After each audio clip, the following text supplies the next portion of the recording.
Some people seem to say that really Britain couldn't survive, couldn't do okay outside the European Union. I don't think that is true. Let's be frank, Britain is an amazing country. What the alternative would look like to the trade deals we have with Europe and those deals around the world, and why you are so confident that there will suddenly be a blossoming of free trade when we know it is incredibly difficult to do, and it will not be in the interest of several of our trading partners to do those deals with us. I will tell you very briefly what the alternative to being in the European Union is. The alternative to being in the European Union is not being in the European Union. And it may surprise you, but most of the world is not in the European Union. And it may also surprise you that most of the world is doing a lot better than most of the European Union. I want to just make the point that you don't seem to have understood, which is that these trade agreements are totally irrelevant. They won't make any difference to anything. We don't need any trade agreements. What we need is to get out of a protectionist trade arrangement, namely the EU customs union. Right. And everyone says how wonderful it is to be inside the EU, but they for them forget that it's actually a highly protectionist organization, not just in agriculture, but also in manufacturing. And it's infinitely preferable to be in the global market under conditions of free trade. And that will give us huge gains. So the trade issue, far from being a great negative in terms of leaving the EU, is a huge positive. And what happens is that people think it's terribly negative because we can't negotiate these trade agreements. But they've totally misunderstood the irrelevance of these trade agreements to our situation in the global market.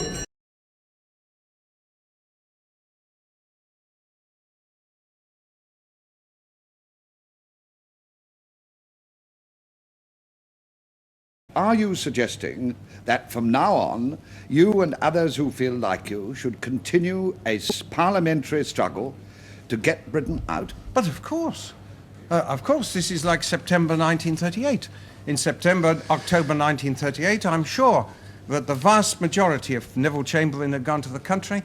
He would have swept the country for an act of abnegation. But the very same people, within 12 months, when they saw behind the facade, when they penetrated to the realities, stood up to fight for the continued existence of our nation.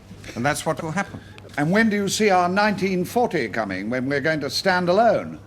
Well, let's have 1939 first, when we decide that we have to fight. You see, I simply do not believe, although, and I make no complaint of the pro-marketeers, particularly people like Edward Heath and Peter Kirk. They've been beyond criticism in that they have made it perfectly clear that to remain part of the common market is to renounce national status for Britain. They say the nation state is obsolete and we are to recognize it. Who are you going to get to support you in your continuing parliamentary struggle to get Britain out of the common market, Mr. Powell?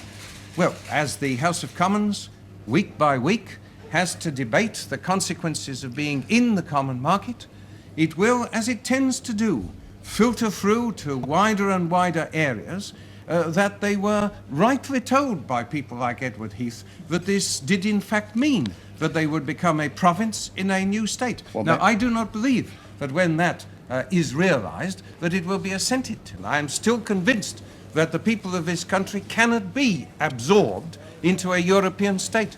May I just point out that Wiltshire has said yes, and Oxfordshire has said yes, and could I point out to Mr. Powell that he did say, as he has confirmed, that we will not go into the common market, and we did go into the common market, and are you not just as wrong now as you were then? No, sir, the British people do not mean it, because they still have not been able to credit the implications of being in the common market. They still think they will be a nation.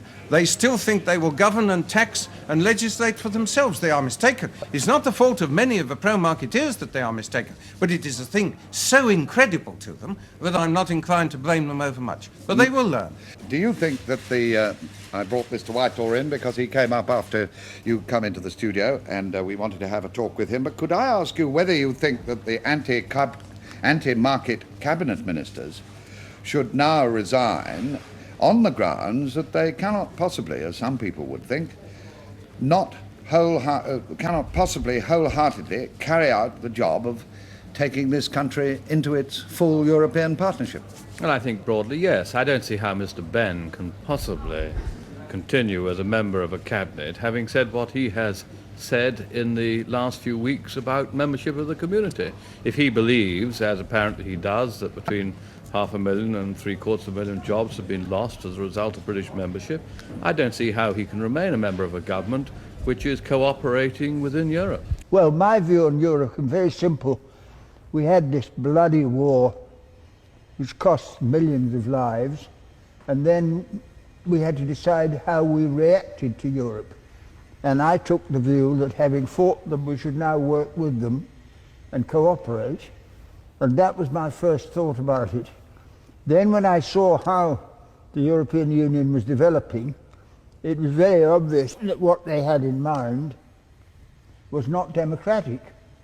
I mean, in Britain you vote for a government and therefore the government has to listen to you, and if you don't like it you can change it. But in Europe all the key positions are appointed, not elected.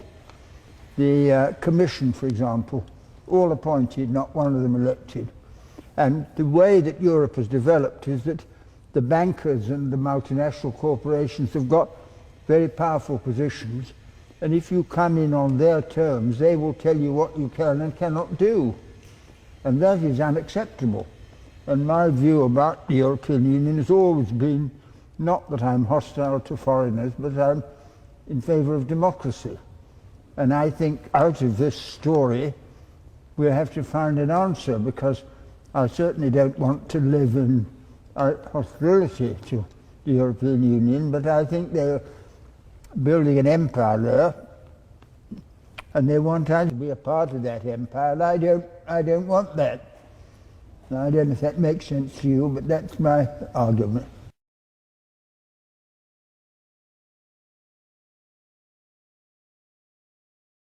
Three and a half years ago, when they were urging us to go in, oh, what a campaign it was. You've got to get in to get on, was the slogan of that day. £5 or £6 a week better off for Britain if we can only get into the common market. All the goodies were spread out, and Donald Stokes of Leyland buying one-page advertisements saying, all we need is a great domestic market of 250 million, and we will sweep Europe. And you know what has happened, and this is the one significance of the trade figure. I'm not arguing who cares about the actual details of the size of it. That doesn't matter, it's the trend. The trend. 3 years ago, 4 years ago, we were almost in balance with the common market countries. What's happened since? 500 million down in 72, 1,000 million in 73, 2,000 million in 74, running now at the rate of 2,400 million this year. Don't you see what that's going to do to the prosperity of this country? You can't go on borrowing that. You add to that the burdens I mentioned a moment ago, and we are under great threat. We're in peril at the present time, and the country must know. Therefore, now what do they say? What is the message that comes now? No longer to tell the British people about the goodies that lie there. No longer that. That won't wash, will it? Because the evidence will no longer support it. So the message that comes out is fear, fear, fear. Fear because you won't have any food. Fear of unemployment. Fear that we've somehow been so reduced as a country that we can no longer, as it were, totter about in the world, independent as a nation. And a constant attrition of our morale, a constant attempt to tell us that what we have, and what we have is not only our own achievement, but what generations of Englishmen have helped us to achieve, is not worth a damn. The kind of laughter that greeted the early references that I made, that what was involved was the transfer of the whole of our democratic system to others. Not a damn. Well, I tell you what we now have to face in Britain, what the whole argument is about, now that the fraud and the promise has been exposed. What it's about is basically the morale and the self-confidence of our people. We can shape our future. We are 55 million people. If you look around the world today, I listened to Gough Whitlam and his 14 million Australians, and he trades heavily with Japan. very fond of the Australians. But do you think he's going to enter into a relationship with Japan, where he gives Japan the right to make the laws in Australia? Do you think Canada, 22 million of them, and to the south a great and friendly nation? Yes, they are. But do you think Canada is going to allow its laws to be written by the 200 million people in some union in America? No, of course not. The whole thing is an absurdity. And therefore I urge you to reject it. I urge you to say no to this motion. And I urge the whole British country to say no on Thursday in the referendum.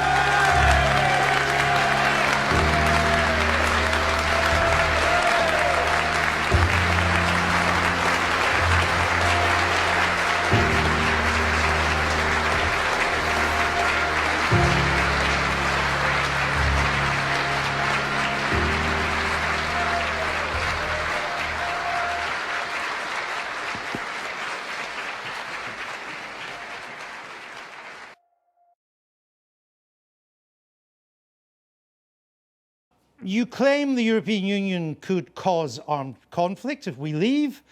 You could put a bomb under our economy if we leave, the Prime Minister's words, hurt pensioners, collapse house prices. Why are you risking all that with a referendum?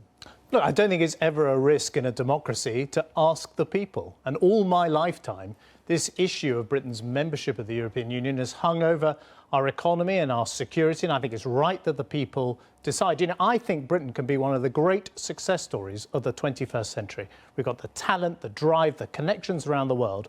But if we vote to leave, then we lose control. We lose control of our economy. And if you lose control of your economy, you lose control of everything. And that's not a price worth paying. So the message that comes up is fear, fear, fear. Fear because you won't have any food. Fear of unemployment. Fear that we've somehow been so reduced as a country that we can no longer, as it were, totter about in the world, independent as a nation. My argument is not going to be in any way that Britain can't succeed outside the European Union. Of course we could. We're a great country. The British people do not mean it because they still have not been able to credit the implications of being in the common market. They still think they will be a nation. They still think they will govern and tax and legislate for themselves. They are mistaken. It's not the fault of many of the pro-marketeers that they are mistaken, but it is a thing so incredible to them that I'm not inclined to blame them overmuch. But they will learn.